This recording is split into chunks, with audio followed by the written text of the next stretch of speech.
আসসালামু আলাইকুম। সংবাদে আপনাদের সবাইকে স্বাগত জানাচ্ছি। আমি ফিরোজ তোহা। শুরুতেই আরবে কেবলস সংবাদ শিরোনাম জানিয়ে দেব এই মুহূর্তে হাতে পাওয়া সর্বশেষ গুরুত্বপূর্ণ আপডেট বাংলা সংবাদ।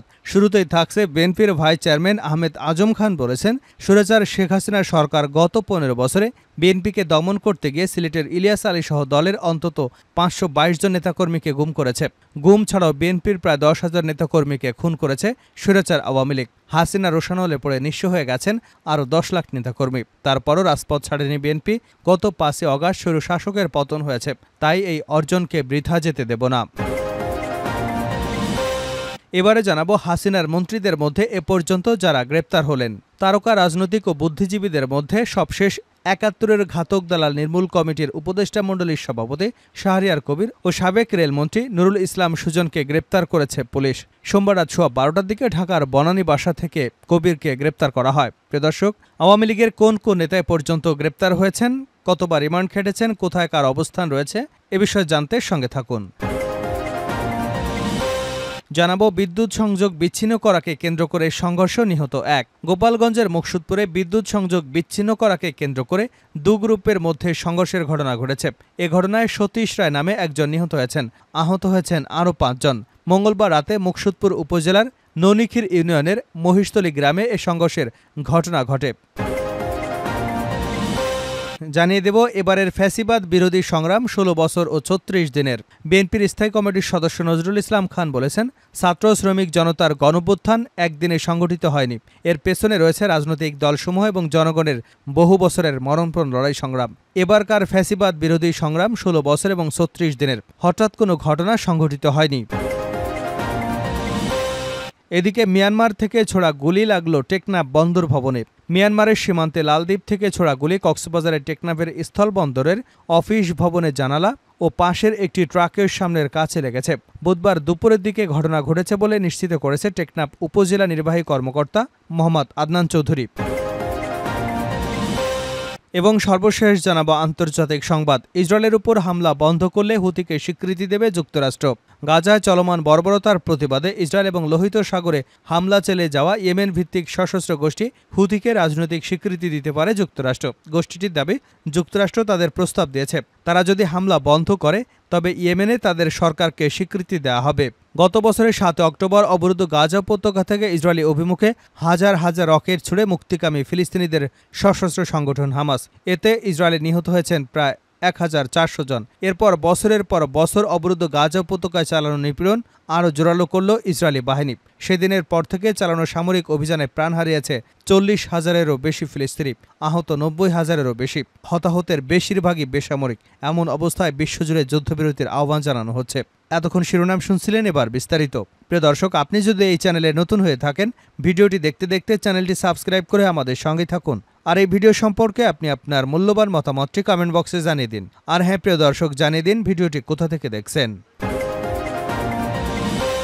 ১০,০০০ বিএনপি নেতাকর্মীকে খুন করেছে আওয়ামী লীগ। বিএনপির ভাইস চেয়ারম্যান আহমেদ আজম খান বলেছেন, স্বৈরাচার শেখ হাসিনার সরকার গত ১৫ বছরে বিএনপিকে দমন করতে গিয়ে সিলেটের ইলিয়াস আলী সহ দলের অন্তত ৫২২ জন নেতাকর্মীকে গুম করেছে। গুম ছাড়াও বিএনপির প্রায় ১০,০০০ নেতাকর্মীকে খুন করেছে স্বৈরাচার আওয়ামী লীগ। হাসিনা রোষানলে পড়ে নিঃস্ব হয়েছেন ১০ লাখেরও বেশি নেতাকর্মী। এরপরও রাজপথ ছাড়েনি বিএনপি। গত ৫ই অগাস্ট স্বৈর শাসকের পতন হয়েছে, তাই এই অর্জনকে বৃথা যেতে দেব না। মঙ্গলবার বিকেলে সিলেট বিভাগীয় বিএনপির উদ্যোগে সিলেট আলিয়া মাদ্রাসা মাঠে আয়োজিত সমাবেশে প্রধান অতিথির বক্তব্যে তিনি এসব কথা বলেন। আহমেদ আজম খান বলেন, নোবেল বিজয়ী ডক্টর মোহাম্মদ ইউনূস বাংলাদেশের অন্তর্বর্তী সরকারের কাণ্ডারি হয়েছেন। আমরা বিএনপি তাকে আকুণ্ঠ সমর্থন জানিয়ে যাচ্ছি। এই সরকারের কাছে আমাদের একটাই কথা, ১৭ বছর রক্ত দিয়ে আন্দোলন করেছি। ছাত্র জনতার গণঅভ্যুত্থানের মাধ্যমে বিজয় অর্জিত হয়েছে। জনগণ মুখে আছে ভোট দেবার জন্য। তিনি আরও বলেন, ইউনূসের সরকারকে বলবো, আপনি যত প্রয়োজনীয় সংস্কার করুন, এরপর নির্বাচনের রোডম্যাপ ঘোষণা করুন। যতদিন বাংলাদেশ এই সংস্কার একটার পর একটা চলতে থাকবে, তাই এটার শেষ নেই। দিন যাবে, একটা করে নতুন ইস্যু আসবে, সেই সংস্কার আমরা করব। তাই এই আন্তর্জাতিক গণতন্ত্র দিবসে আপনার কাছে চাওয়া, মৌলিক সংস্কার শেষ করে আপনি নির্বাচনের রোডম্যাপ ঘোষণা করুন। আমরা আপনার সেই রোডম্যাপ অনুযায়ী বাংলাদেশের মানুষকে নির্বাচনী কাফেলায় একত্রিত করব। হাসিনার মন্ত্রীদের মধ্যে এ পর্যন্ত যারা যারা গ্রেপ্তার হলেন, তারকা রাজনৈতিক এবং বুদ্ধিজীবীদের মধ্যে সবশেষ ৭১-এর ঘাতক দালাল নির্মূল কমিটির উপদেষ্টা মণ্ডলীর সভাপতি শাহরিয়ার কবির ও সাবেক রেলমন্ত্রী মোহাম্মদ নুরুল ইসলাম সুজনকে গ্রেপ্তার করেছে পুলিশ। সোমবার রাত সোয়া ১২টার দিকে ঢাকার বনানী বাসা থেকে কবিরকে গ্রেপ্তার করা হয়। এর আগে সোমবার রাত ১০টার দিকে সাবেক রেলমন্ত্রী নুরুল ইসলামকে গ্রেপ্তার করেছে ঢাকা মহানগর পুলিশ। ডিএমপির ওয়ারি বিভাগের উপকমিশনার মোহাম্মদ সালেহ উদ্দিনের বরাতে খবরগুলোতে বলা হয়েছে, শ্যামলীর বাংলাদেশ স্পেশালাইজড হাসপাতাল থেকে তাকে গ্রেপ্তার করা হয়েছে। যাত্রাবাড়িতে ইমরান হোসেন নামের এক তরুণ হত্যা মামলায় গ্রেপ্তারের ঘটনা ঘটে। গত ১ সেপ্টেম্বর ইমরান হোসেনের মা কোহিনুর আক্তার বাদী হয়ে যাত্রাবাড়ি থানায় ওই মামলাটি দায়ের করেন। সেখানে সাবেক আইনমন্ত্রী শফিক আহমেদ, সাবেক attorney general M Amin Uddin সহ মোট ২৯৭ জনকে আসামি করা হয়েছে বলে গণমাধ্যমে এসেছে। শাহরিয়ার কবিরকে রমনা থানায় দায়ের করা মামলায় গ্রেপ্তার করা হলেও তার নামে ঢাকার একাধিক থানায় কয়েকটি মামলা দায়ের করা হয়েছে বলে জানা গেছে। গত ২০ অগাস্ট হেফাজতের যুগ্ম মহাসচিব মুফতি হারুন ইজাহার চৌধুরী আন্তর্জাতিক অপরাধ ট্রাইব্যুনালে ২০১৩ সালে ৫ মে মতিঝিলের শাপলা চত্বরে হেফাজতে ইসলামের সমাবেশে মানবতা বিরোধী অপরাধ ও গণহত্যার অভিযোগ দায়ের করেন। সেখানে সাবেক প্রধানমন্ত্রী শেখ হাসিনা সহ মোট ২৪ জনকে অভিযুক্ত করা হয়। সেই ২৪ জনের মধ্যে ৭১-এর ঘাতক দালাল নির্মূল কমিটির শাহরিয়ার কবিরের নামও রয়েছে। এদিকে মোহাম্মদ নুরুল ইসলাম সুজনকে যাত্রাবাড়ি থানায় দায়ের করা যে হত্যা মামলায় গ্রেপ্তার করা হয়েছে, সে মামলায় মোট ২৯৭ জনকে আসামি করা হয়েছে। সেখানে সাবেক আইনমন্ত্রী শফিক আহমেদ, সাবেক attorney general M Amin Uddin, সাবেক তথ্য প্রতিমন্ত্রী মোহাম্মদ আরাফাত, সাবেক মন্ত্রী তাজুল ইসলাম, সালমান এফ রহমান সহ সাবেক প্রধানমন্ত্রী শেখ হাসিনা, আওয়ামী লীগের সাধারণ সম্পাদক ওবায়দুল কাদের সহ অনেকের নাম রয়েছে। তবে এই মামলায় অভিযুক্তদের মধ্যে একাধিক সাংবাদিকের নামও রয়েছে। বিশেষ করে ৭১ টেলিভিশনের একাধিক সাবেক ও বর্তমান সাংবাদিক, সময় টেলিভিশনের সাবেক ব্যবস্থাপনা পরিচালক আহমেদ জোবায়ের, এটিএন নিউজের বর্তমান ও সাবেক বার্তা প্রধান মুন্নী সাহাব।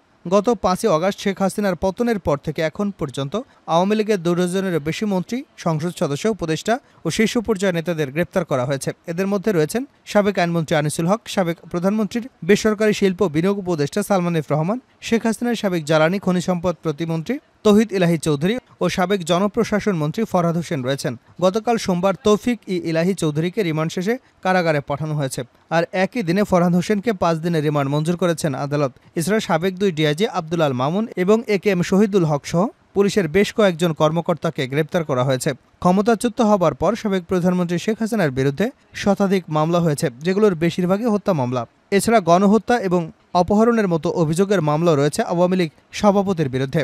এসব মামলার আসামির তালিকায় তার বোন রেহানা, ছেলে সজীব ওয়াজেদ জয়, মেয়ে সাইমা ওয়াজেদ পুতুলের নামও রয়েছে। একইভাবে নাম রয়েছে আওয়ামী লীগের শীর্ষ অনেক নেতার। তাদের মধ্যে গত ৫ অগাস্ট শেখ হাসিনা পদত্যাগ করে ভারতে পালিয়ে যাওয়ার পরপরই হজরত শাহজালাল আন্তর্জাতিক বিমানবন্দর হয়ে দেশত্যাগের চেষ্টা করেন তার আওয়ামী লীগ সরকারের মন্ত্রিসভার একাধিক সদস্য। সাবেক তথ্য প্রযুক্তি প্রতিমন্ত্রী জুনায়েদ আহমেদ পলককে বিমানবন্দর থেকে আটকের খবর পাওয়া যায়।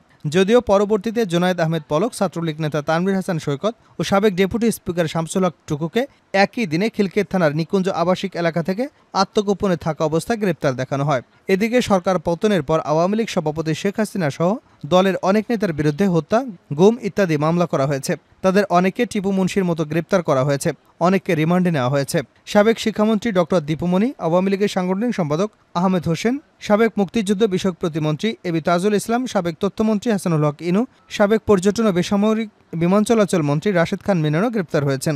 সরকারের মন্ত্রী, প্রতিমন্ত্রী এবং আওয়ামী লীগের নেতৃবৃন্দদের যেমন গ্রেপ্তার হয়েছেন, তেমনি সাবেক অনেক কর্মকর্তাও আটক হয়েছেন। এদের মধ্যে অন্যতম আলোচিত সেনা কর্মকর্তা ন্যাশনাল টেলিকমিউনিকেশন মনিটরিং সেন্টারের মহাপরিচালক major general Ziaul Ahsan. ৫ August সরকার পতনের পর তাকে চাকুরি থেকে অব্যাহতি দেওয়া হয়। সেই সঙ্গে চট্টগ্রাম বন্দরের সদ্য সাবেক chairman rear admiral Mohammad Sohail, যিনি একসময় র্যাবে কর্মরত ছিলেন, তাকেও আটক করা হয়েছে। তবে বাংলাদেশ কোটা বিরোধী আন্দোলনের সময় নিহতের ঘটনাকে ঘিরে যেভাবে আওয়ামী লীগ নেতাকর্মীকে গ্রেপ্তারের ঘটনা ঘটেছে, তার সমালোচনাও করেছেন অনেকেই। বিদ্যুৎ সংযোগ বিচ্ছিন্ন করাকে কেন্দ্র করে সংঘর্ষ, নিহত ১। গোপালগঞ্জের মুকসুদপুরে বিদ্যুৎ সংযোগ বিচ্ছিন্ন করাকে কেন্দ্র করে দু গ্রুপের মধ্যে সংঘর্ষের ঘটনা ঘটেছে। এ ঘটনায় সতীশ রায় নামে একজন নিহত হয়েছেন, আহত হয়েছেন আরও ৫ জন। মঙ্গলবার রাতে মুকসুদপুর উপজেলার ননিখির ইউনিয়নের মহিষতলী গ্রামে সংঘর্ষের ঘটনা ঘটে। নিহত সতীশ রায় ৫৫, উপজেলার মহিষতলী গ্রামের শরৎ রায় ছেলে।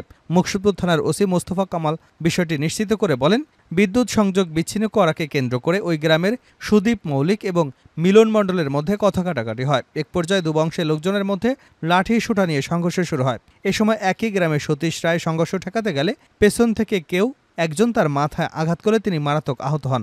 আহত অবস্থায় উদ্ধার করে মুকসুদপুর উপজেলা স্বাস্থ্য কমপ্লেক্সে নেওয়া হলে চিকিৎসক মৃত ঘোষণা করেন। তিনি বলেন, নিহতের লাশ উদ্ধার করে গোপালগঞ্জ সদর হাসপাতালের মর্গে পাঠানো হয়েছে।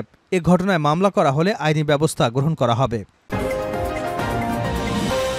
এবারের ফ্যাসিবাদ বিরোধী সংগ্রাম ১৬ বছর ও ৩৬ দিনের নজরুল ইসলাম। বিএনপির স্থায়ী কমিটির সদস্য নজরুল ইসলাম খান বলেছেন, ছাত্র শ্রমিক জনতার গণঅভ্যুত্থান একদিনে সংগঠিত হয়নি। এর পেছনে রয়েছে রাজনৈতিক দলসমূহ এবং জনগণের বহু বছরের মরণপর লড়াই সংগ্রাম। এবারকার ফ্যাসিবাদ বিরোধী সংগ্রাম ১৬ বছর ও ৩৬ দিনের। হঠাৎ কোনো ঘটনা সংঘটিত হয়নি।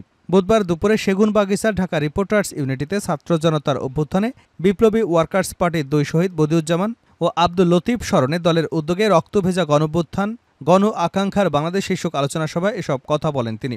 নজরুল ইসলাম আরও বলেন, আমরা বর্তমান অন্তর্বর্তী সরকারকে সহযোগিতা করতে চাই, কিন্তু সরকারকে তাদের ক্ষমতা এবং এখতিয়ার সম্পর্কে সচেতন থাকতে হবে।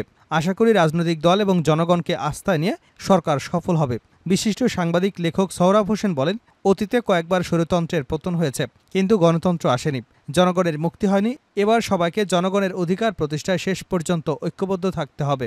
সভাপতির বক্তব্যে বিপ্লবী ওয়ার্কার্স পার্টির সাধারণ সম্পাদক সাইফুল হক বলেন, অন্তর্বর্তী সরকারের অগ্রাধিকার কাজ সম্পর্কে অস্পষ্টতার পাশাপাশি সমন্বয়হীনতাও দেখা যাচ্ছে। আত্মবিশ্বাসের ঘাটতি পরিলক্ষিত হচ্ছে। অন্তর্বর্তী সরকার যাতে আবার বিশেষ কোনো স্বার্থন্বেষী মহলের কাছে কোনোভাবে জিম্মি হয়ে না পড়ে তা নিশ্চিত করতে হবে। প্রশাসনে যে অস্থিরতা চলছে তা অবিলম্বে বন্ধ করতে হবে। তিনি বলেন, অন্তর্বর্তী সরকারকে নানা উস্কানি, অনৈতিক চাপ এবং প্রভাব মোকাবিলা করে তার নিরপেক্ষ চরিত্র বজায় রাখতে হবে। সরকার বিতর্কিত হলে পরবর্তী জাতীয় নির্বাচন প্রশ্নবিদ্ধ হবে। সাইফুল হক আশু গুরুত্বপূর্ণ সংস্কারের উদ্যোগের পাশাপাশি যৌক্তিক সময়ের মধ্যে অবাধ ও নিরপেক্ষ নির্বাচন অনুষ্ঠানের প্রস্তুতি নিতেও সরকারের প্রতি আহ্বান জানিয়েছেন।